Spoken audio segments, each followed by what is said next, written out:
अब जब तीसरे मनवंतर की कथा है तो तीसरे मनवंतर में एक गज और ग्राह की कथा आती है, गजेंद्र मोक्ष की। और एक गज था, हाथी था, हाथी बड़ा बलवान था, बड़ी कठिन हो जाती है। बहुत कम ऐसा परिवार है जहां श्रद्धा से लोग सेवा करते हैं। अब जब ग्राह ने पैर पकड़ लिया तो कोशिश किया छुड़ाने की, लेकिन अब छूट नहीं रहा। परिवार के संबंधियों ने कोशिश किया, पैर नहीं छूटा। जब पैर नहीं छूटा, धीरे धीरे करके परिवार के जो और संबंधी थे चले गए, ग्राह अकेले बचा। लड़ता रहा, लड़ते लड़ते 1000 वर्ष बीते, दोनों लड़ते रहे, 1000 वर्ष तक पैर पकड़े रहा, नहीं छोड़ा।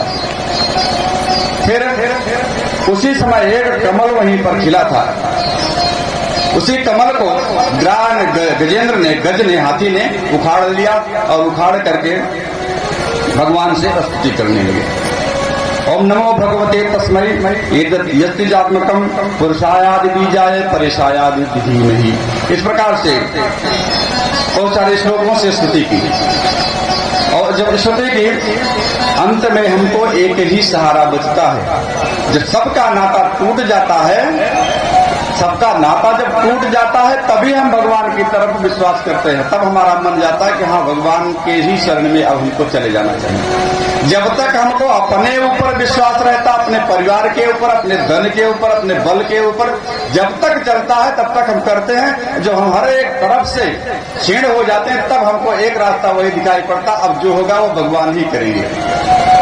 तब हम समर्पित हो पाते हैं। कहने का आसक्ति में जब तक आसक्ति है, तब तक कुछ संभव नहीं है। अब इसने जब भगवान से प्रार्थना की तो भगवान प्रसन्न हुए। भगवान आए, भगवान आकर के अपने सुदर्शन चक्र से ग्राह के सिर को काट दिया। ग्राह के सिर को काट दिया तो गजेंद्र का पैर छूट गया। गजेंद्र का पैर छूट गया और ग्राह की जब मृत्यु हुई, ग्राह से एक दिव्य ज्योति निकली। वह ज्योति निकल करके भगवान में जाके समाहित हो गई। इतनी सारी कथा परीक्षित को सुखदेव जी ने सुनाया। फिर परीक्षित ने प्रश्न किया, प्रभु आखिर ये कौन थे? ये दोनों लोग थे, गजेंद्र और ग्राह, ये कौन थे? कहे कि ये जो ग्राह था, ये ग्राह हुहु नामक एक गंधर्व था। हुहु नामक एक गंधर्व था। यह गंधर्व, और गंधर्वों का काम भी तो ऐसा होता है मनोरंजन का। गंधर्वों का कार्य मनोरंजन का होता है। देवताओं को आनंद प्रदान करने के लिए ये अपनी विद्या का प्रदर्शन करते हैं, गीत इत्यादि गाते हैं। तो इसने देवल ऋषि एक थे, देवल ऋषि नदी में स्नान कर रहे थे। उसी समय यह परिहास बस नदी में घुस गया, इनका पैर पकड़ लिया।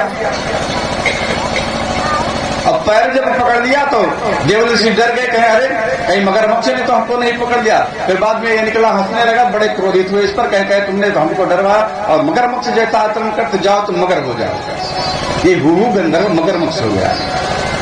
फिर गजेंद्र जो था, यह द्रविड़ देश के पांडवंशी राजा थे, इंद्रदुम्न। राजा इंद्रदुम्न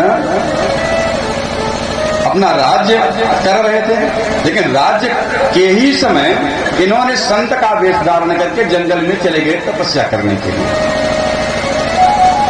और अगर हम गृहस्थ धर्म में रह रहे हैं तो गृहस्थ का जो धर्म है हमको उसका निर्वहन करना चाहिए। गृहस्थ धर्म में रह करके सन्यासी नहीं बनना चाहिए। अगर हम ब्रह्मचारी हैं तो ब्रह्मचर्य धर्म का पालन करें, गृहस्थ हैं तो गृहस्थ धर्म का पालन करें, वानप्रस्थ आश्रम है तो वानप्रस्थ आश्रम का पालन करें, अगर संन्यास ले लिए तो संन्यास धर्म का पालन करें। किसी भी धर्म का अतिक्रमण नहीं करना चाहिए। अब राजा ने अतिक्रमण किया। अतिक्रमण किया तो राजा क्या था? राजा तो थे ही, लेकिन उन्होंने राज्य छोड़ करके अपना उत्तराधिकारी नियुक्त नहीं किया, राज्य छोड़ करके चले गए तपस्या करने, दाढ़ी जटा इत्यादि बढ़ा लिए। उसी समय उधर से अगस्त जी अपनी शिष्य मंडली के साथ जा रहे थे, देखे अरे ये तो इंद्रदुम्न राजा है और ये अपने धर्म का पालन नहीं कर रहा। तो अगस्त जी क्रोधित हुए उस पर। अगस्त जी ने इसको श्राप दिया कि अरे तुम राजा हो, राज्योचित कर्तव्य का निर्वहन नहीं कर रहे हो, आकर के तुम हाथी की भांति मतवाले होकर के यहाँ जंगल में बैठे हो, प्रजा को कष्ट है या सुख है इसका अनुभव नहीं है तुमको, जाओ मैं तुमको श्राप देता हूं, तुम हाथी हो जाओ। वही राजा इंद्रद्युम्न गजेंद्र हो गए श्राप के कारण अगस्त के। अब यहाँ पैर पकड़ लिए अगस्त जी के, हमारा उद्धार कैसे होगा? तो बताए कि तीसरे जब चौथे मनवंतर में ग्राह तुम्हारा पैर पकड़ेगा तो भगवान का दर्शन होगा और भगवान के दर्शन से ही तुम्हारी मुक्ति होगी।